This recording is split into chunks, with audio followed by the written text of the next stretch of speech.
During dinner, Susan remarked, "This is only for those who truly contribute." Emily gave a sly smile and said, "Just be glad we told you everything." I responded, "I appreciate the straightforwardness." Afterward, I went home, deactivated the payment system, and blocked every connected device. At 5:17 in the morning, Mark texted, "We are unable to board. Call the airline." I chose to ignore the messages. Later, I got the first phone call. I have never experienced anger like that in my entire life. Not when Emily crashed my car and found it amusing. Not when Susan opened a credit card under my name when I was 19. Not even when John told me to toughen up after being laid off during the pandemic. Yet, it was that dinner, that smugly planned dinner, which caused something inside me to break. It was not sudden or loud, but a slow, cold certainty that made everything suddenly make sense. They had arranged it at their usual place, Bayonne Keys, a location they favored not for the cuisine, but for its ambiance. White table linens, imported olive oil, and dishes no one could pronounce properly. I arrived promptly as always. I even wore something decent because I hoped that maybe, just for once, they wanted a peaceful, pleasant family gathering. My hope was foolish. The whole family was already there. Susan greeted me with a kiss on the cheek, as if she had not ignored 3 of my calls the previous week. Emily hardly glanced up from her phone. Mark nodded at me as if we were colleagues, not siblings. And John offered me a tight, forced smile that said everything without words. He always resorts to that phrase just before uttering something terrible, yet he has not quite made up his mind. The dinner began in a perfectly ordinary manner. Bread and wine were served. Susan grumbled about airport security, even though she was not traveling for another full day. I recall laughing at something silly Mark mentioned regarding his trainer. For a brief moment, it genuinely felt like family. Then, the atmosphere shifted noticeably.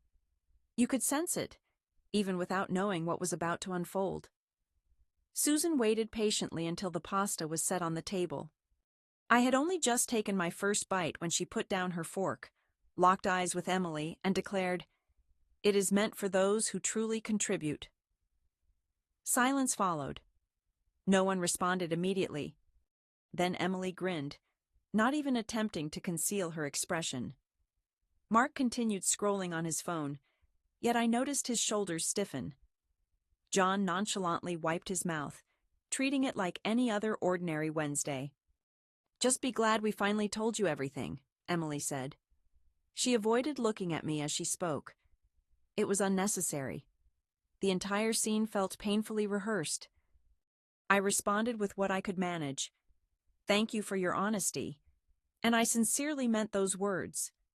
Not because I valued the sentiment, but simply because at last they expressed what they had been thinking for so many years. I was never truly a part of their family. I was the source of money, the safety net, the one who could be disregarded as long as I kept footing the bill. The trip to Italy was actually my suggestion. I desired to create something memorable. We had not traveled together for 10 years, and I had hoped, just maybe, this could mark a new beginning. So, I organized every detail meticulously. I booked the flights, secured the accommodations, even scheduled day tours, spending just under $30,000 from funds I had saved over 2 years. I assumed I would recover some of that amount later. That was the silent understanding. However, their true intention was to proceed without me. They concluded I lacked ambition and did not grasp what it truly meant to be shaping a future. All of this was murmured behind my back and then casually revealed to me as if it was insignificant. Naturally, I ended up settling the bill. No one even offered to help. As usual, they never do. I left without a word of farewell. Upon arriving home, I did not lash out or shout. Instead, I sat down, opened my laptop, and began canceling every arrangement I had made. The flights, the hotels, the car rentals, all of it. The system allowed me to reimburse around 80% of the total. So yes, I lost $6,000 just to avoid being humiliated across the ocean. After that, I removed every connected device. Emily, Susan, John, they all had access to my travel app. I blocked them immediately. Then I completely blocked their emails from my account. I finished this process close to 3 o'clock in the morning. At 5:17, Mark sent me a message that said, "We can't board. Call the airline." By 6 o'clock, I saw 5 missed calls from Susan, 2 from John, and 3 from Emily. One text from John simply asked, "What did you do?" At 8:10, my phone rang again. I answered, "You're out of the apartment. I want you gone by next week." Then he ended the call. I stood there in silence, looking around the place I had called home for 2 years. The apartment had belonged to them for years, officially theirs, since I was paying $1,000 each month to live there. It was less than the normal rate, definitely, but I had been treated like a child under constant supervision. They decided when the air conditioning could be on, who was allowed to visit, and what furniture was appropriate. Then came next week, and there was no turning back. That morning I began packing. For the first time ever, I did not feel scared. I felt liberated. I ignored his calls, messages, and even the threats. Instead, I packed slowly and with purpose, not because fear controlled me, but because I wanted to hold on to this moment. I wanted to remember folding every garment, emptying every drawer, cherishing every small possession that had once made me feel fortunate to live in their apartment. They demanded I leave by next week, but I would be gone in 2 days. It was not yet noon when half the kitchen was boxed and 3 bags of clothes were sorted. Around 3 o'clock, I found a listing online for a furnished 1-bedroom in a peaceful neighborhood. The owner was moving to Canada for a new job and needed someone promptly. I sent a message, and within 10 minutes he called. After a brief video walkthrough and a quick Venmo payment, the place was mine for half a year. No lease needed a cosigner. No bothersome approvals from my dad John. No unnecessary questions about whether I truly needed a second pillow. The next morning, while kneeling on the floor taping up a box, I heard a knock. I knew immediately it was them. Without hesitation, I opened the door, and there they stood. Susan was holding a plastic container filled with Danish pastries, and it seemed like some sort of family brunch was happening. John stood behind her, his hands tucked in his pockets, eyes fixed on the floor.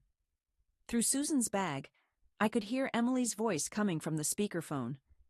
Susan mentioned they were starting to think maybe they had acted too quickly. John commented that I was obviously struggling emotionally, but they were ready to forgive and move forward if I stopped behaving irrationally. I barely held back my laughter. "You think I am irrational because I stopped funding your trip to Europe and refused to let you humiliate me while still covering the expenses?" Emily's voice cut in from the phone. She accused me of being hostile and claimed I was blowing up years of family history over one mistake. The word drama was what finally pushed me over the edge. I decided to tell them the full truth. Every little thing that had been building inside me for years came crashing out. It was not just about the trip to Italy, but everything else too. The loan I took out to help pay for John's back surgery since the insurance refused to cover it. The times I canceled plans because Susan made me feel guilty for not being around. The moments I paid Emily's rent twice when her roommate backed out. The countless years I gave without receiving even a simple apology. Now, you do not get to call it drama. You can't pretend to be confused. They stood there acting like they were really listening. Susan accused me of twisting the past, and John told me to calm down before I ruined all my relationships. Too late. I had already told them I was leaving in 2 days. No, they did not have to worry about the rent. No, I did not require their support. No, I was not coming to Sunday dinner. No, I preferred not to hear from any of them. Then I closed the door. They did not return that night or the following one. 2 days later, I moved out.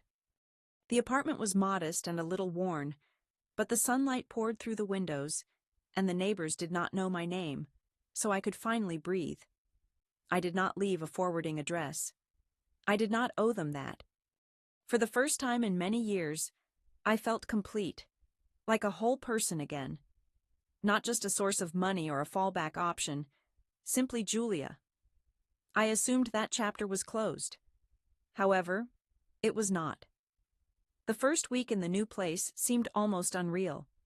I expected to wake up to some passive-aggressive group message, a lecture about family loyalty, or a reminder to take out the trash, even though I had not lived under their roof for years. But there was only silence. It was the kind of silence I did not realize I needed until it existed. I slowly filled my space, purchased a cheap couch from an online marketplace, arranged my desk near the window, and bought a second-hand espresso machine just because I could. Every choice, every small decision was mine alone. No one hovering, no one questioning why I wanted anything, and no guilt trips about what mattered most. Then, 1.5 weeks after moving, I received an email with the subject, "Please call us. It is urgent." It came from Susan. I deleted it without even opening. An hour later, another message arrived from my father. He said, "We need to talk because it is important. Please do not ignore us." Although I muted the conversation, I could not resist checking their social media accounts.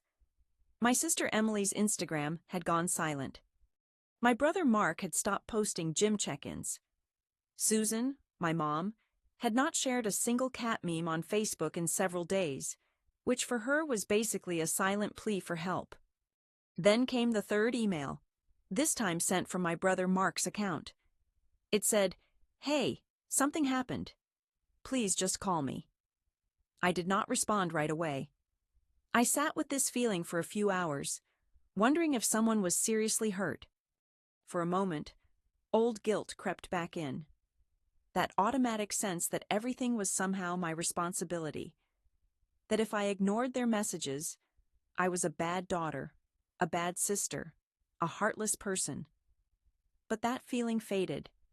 When I finally opened the email out of pure curiosity, it already felt outdated.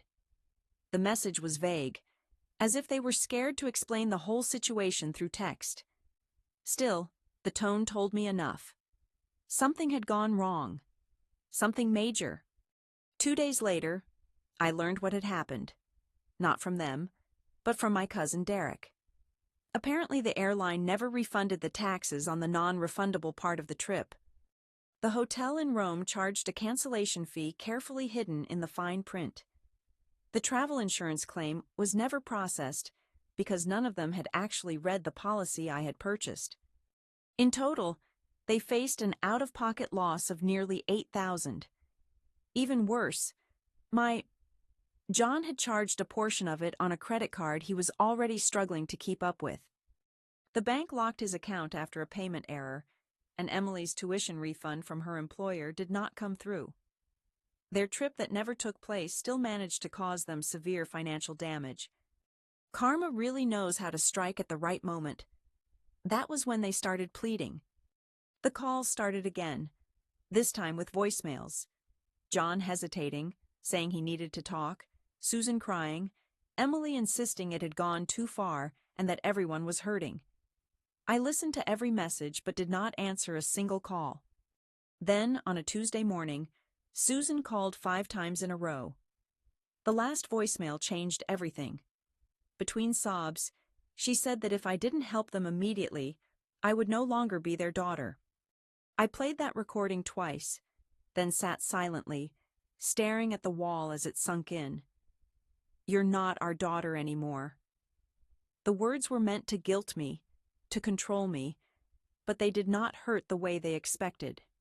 Instead, it felt pitiful, desperate, and hollow. I stayed silent. 2 months went by, and I began to find my own pace again. Grocery errands, work commitments, friends, and calm. My sleep improved. I looked healthier, and others noticed. Then one afternoon, while walking to grab lunch, I froze when I saw a familiar car, John's car, but he wasn't behind the wheel. A week later, my cousin sent a screenshot. They had put the car up for sale. The instant I spotted John's car listed on Facebook Marketplace, something inside me changed. I was not shocked. They sold it as expected. They always placed pride before careful planning. But what really surprised me was how quickly everything fell apart. Only 2 months had passed since the cancellation, and already they were parting with what used to be his cherished possession. That car represented who he was, his symbol, his declaration to the world. Now it belonged to some teenager's first vehicle, likely filled with the scent of vape and poor choices. I assumed that was the lowest point in their decline. It was not. A week later, shortly after I returned from the grocery store, I saw someone standing at my door, wearing a hoodie, sunglasses, and carrying a backpack. For a moment, I thought it was a neighbor. Then I recognized him, my brother Mark. I had not heard from him since that night. He had sent me frantic messages from the airport. No warning now either. He just appeared as if this was a comedy show, and we were about to mend things over a few beers. Without waiting to be invited inside, he walked past me, plopped down on the edge of my couch, and said it straight out. They need help. I leaned against the wall and listened closely. Apparently the situation worsened. Their savings were wiped out, credit cards were blocked, and the bank started sending urgent alerts. Susan's working hours were reduced. Emily, who was supposed to be the successful one, was caught in an HR investigation at her job involving misuse of a corporate card. Mark did not share extra details, and I did not press him. Then he dropped the biggest bombshell. They were behind on the mortgage. That was the one they constantly used against me. The apartment I was allowed to live in for $1,000 a month, while they kept reminding me how fortunate I was. Now it was in jeopardy, being 2 months overdue. The bank had already sent warnings. I said nothing. He reached into his backpack and pulled out an envelope as if unveiling something important. Inside were printed bank statements, a drafted repayment agreement, a formal request asking me to lend them $10,000 to stabilize the situation. It included bullet points, signatures, and interest rates, as if we were business partners rather than family. I looked at it, then at him. A contract after everything. He explained they wanted to prove they were serious, and this was not just another handout. I didn't laugh or yell. I simply stood, went to the kitchen, poured 2 glasses of water, placed one in front of him, sat down with mine, and waited. He began filling the silence with excuses. He said they were stressed, and that their words were not meant the way they sounded, that Susan didn't really mean it when she said I was not their daughter. I only listened. Then I quietly and firmly said, "No." He blinked as if I were speaking a foreign language. No, I'm not helping. Not again." He sat quietly for a long moment, then said something that stuck with me. "If you don't help them, this could get really bad." I told him it already had. Then I headed for the door. He didn't argue and just muttered something as he stood up. They wondered how it would be discovered and left. That very night, I received a voicemail from Susan. Her voice trembled as she said, "We should not have said you are not truly our daughter. We were angry and afraid. You understand? We did not mean it." I erased the message because I no longer cared if their words were sincere or not. It reflected their true feelings. I was only family when I served a purpose. When I did not, I was expendable. Then 3 days afterward, something happened that completely surprised me. A fraud alert arrived by email from my credit monitoring service. Someone attempted to take out a payday loan under my name.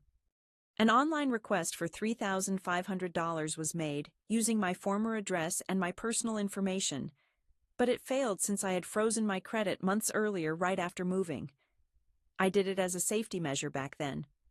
I never believed it would be done by them. I asked for a copy of the application, and every detail matched: name, birthday, social security number. This was not a hacker. It was someone who already had my data, someone I used to live with.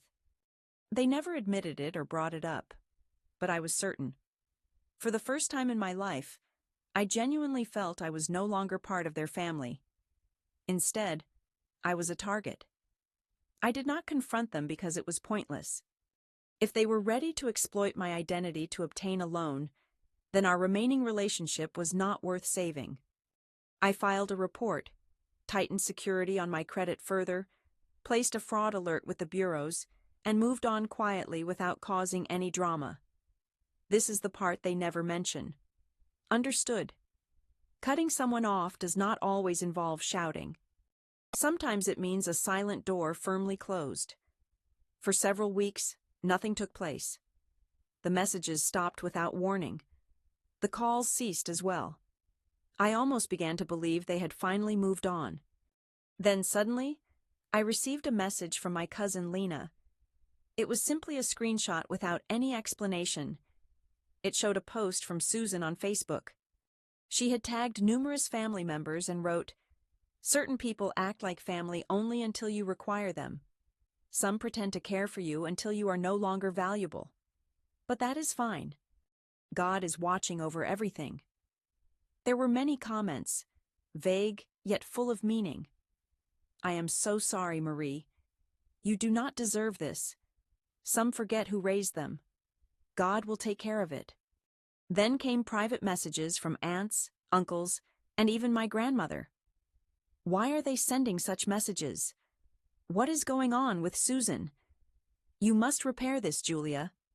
Family is all you truly have. I ignored most of these messages, but then Uncle Jeff called me directly. It was not a voicemail, but a real phone call. I answered immediately. He asked bluntly, "What on earth happened?" I told him everything: the trip to Italy, the sudden cancellation, the eviction, the manipulation, the attempt to get a payday loan. I revealed every harsh detail I had kept hidden out of respect, hoping maybe they would understand eventually. I did not soften the truth. He did not interrupt once, but only listened carefully. After I finished speaking, there was a brief silence. Then he said, "Goodness gracious, Julia. None of us knew any of this." Later that same day, my cousin Derek reached out to me again. After seeing the post, he had contacted Susan. She attempted to manipulate the conversation by shedding fake tears, twisting the story to paint me as unstable and dangerous. However, by that point, most of the family members already knew the truth and refused to believe her version. Gradually, comments on her post began to disappear, one after another. Eventually, the entire post was removed the following day. Then came the ultimate blow. Susan sent me a message, not expressing regret or offering an apology. Instead, she wrote, "I hope you are happy. You have turned everyone against us." I stared at her words for a moment before replying with a single sentence, "Now, you did that all by yourself." I sent the message and blocked her. For the first time in many years, I felt no guilt. After blocking her, I assumed the situation would calm down. I believed that this would be the final pathetic attempt to hurt me, but I should have realized better. Silence has never been part of my family's approach. If they failed to control me directly, they would try to influence how others perceived me. 3 days later, I woke up to a stream of notifications. Apparently, Susan had created a new Facebook post, one of those dramatic black and white text on background images designed to portray herself as a victim from a distance. It stated, "He is not mentally well. Please pray for my son. We are heartbroken but doing our best. Some things are beyond our control." My name was never mentioned, yet everyone instantly knew who the message referred to. And just in case if there was any uncertainty, she made it clear by commenting under her own post with an old picture of me at the age of 12, smiling during a family picnic. I felt terrible. Then the calls began. First my grandma, then Anna, followed by a distant relative I had not heard from in many years. They were worried. They had heard rumors that I was falling apart, possibly unwell, that I had lost touch with reality. Some even asked whether I had been using drugs. I laughed for a moment. Honestly, I laughed not because it was amusing, but because it was so predictable. Then the real shock came. One of Susan's former colleagues, Cheryl, reached out to me. I could barely remember her, but she said she had always liked me, found me polite, and wanted to give me a warning. She explained that Susan had been crying at work, saying I was cutting her off and making threats, that she feared for both my safety and theirs. Susan even mentioned to Cheryl that she was considering filing for a restraining order against me. That stopped me in my tracks. I had done nothing to deserve that. No calls, no visits, no threats, not even a single message since I left. But she was planting seeds. Just enough unease, just enough doubt. That's when I understood it was no longer about money. It had become about control. They could no longer embarrass me into helping or guilt me into returning. So now they were trying to isolate me by destroying one connection after another. I was furious. But then something happened that caught me completely off guard. Uncle Jeff, the very same one I shared everything openly, posting my own status that afternoon. It was public, showing my full name, tagged clearly and boldly. Watching people rewrite history to protect themselves is painful. I feel proud of my niece for finally setting firm boundaries. Perhaps if more of us had stood up like that earlier, things might have turned out differently. The post quickly spread within our family group. Everyone saw it. Some reached out to me privately to express their apologies. Others shared their own stories about how they had also been manipulated. It seems I was not the only one John had pressured over the years. I was just the first to push back so strongly. Then the final shock came. John sent me an email without a subject or greeting, just one harsh sentence saying, "You have embarrassed this family enough. We are blocking you." That was all. No apology, no effort to mend things, just one last weak attempt to hold on to control. I allowed it because by that time they were no longer my family, but merely people I once knew. The update is that it has been just over 1 month since that last message from John, where he declared I had brought shame and that they were cutting me out. I never responded, and I did not need to. That marked the final severance of ties, the last noise fading away. Since then, everything simply stopped. For the very first time in my life, there is no anxiety when I look at my phone, no dread when I open my inbox, no heavy responsibilities hanging over every weekend. Just silence and a feeling of freedom. Life is far from glamorous, but it feels authentic. I still live in a modest apartment with the cabinet doors here are uneven and the faucet hisses like a snake every morning. I still eat frozen dumplings far more often than I probably should, but at least I can breathe now. Here, I can leave dirty dishes in the sink without worry. I can watch a movie at 2 o'clock in the morning without someone pounding on my door, asking why the lights are still on. A couple of weeks ago, I bought a small second-hand dining table and assembled it myself. I did not call anyone for help or seek permission. I just did it. Every screw ended up crooked, but the table still stands. That table means more to me than anything I left behind in their apartment. I adopted a cat named Olive. She is a troublemaker who enjoys knocking things off counters just for fun. She screams at nothing at 4 o'clock in the morning and follows me everywhere, almost as if she is making sure I do not mess up again. I feel like she understands me. My job is stable now, actually better than before. Without the constant emotional exhaustion, I have become sharper and more creative. I even started freelancing on the side and managed to get a few solid clients. For the first time, I am building a savings account that no one else can access. I have heard from some distant relatives recently. Some apologized. Others confessed they always suspected something was wrong with how John and Susan treated me. One cousin even thanked me, saying that watching me stand up for myself encouraged her to finally leave her toxic home as well. John and Susan have not heard a single word from me. I do not miss them. Not because I harbor hatred, but because I am simply exhausted from playing the part they assigned to me, the obedient, perfect child. The daughter, the dependable one, the walking wallet, acting as the shield between their turmoil and the outside world. I still find myself thinking about them occasionally, especially during the quiet hours late at night. I wonder if they ever regret any of it, if they sit in that now silent apartment pondering what might have been done differently. Probably not.